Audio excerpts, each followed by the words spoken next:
So most students, when they're thinking about financial aid, the first thing they think about are those private scholarships that are out there from foundations, other organizations that make money available to help students go to school. And those are great sources of funding, but they're typically not the major source of funding for most students.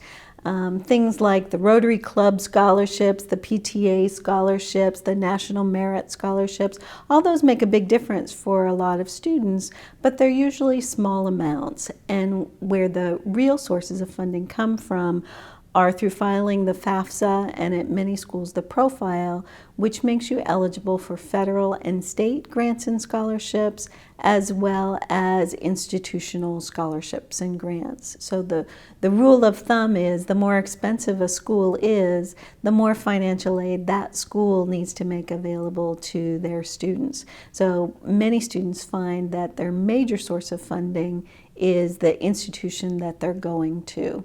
By filling out the FAFSA and profile, then we provide that information to students in an award letter. So a few of the things that you might see in a financial aid letter are, first of all, the award. What is the financial aid that you will be receiving? How much money is the school going to give you to attend?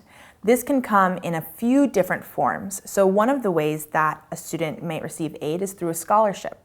Obviously, a scholarship may be merit-based or need-based. If it's merit-based, there may be a GPA requirement or a certain class load that you need to maintain.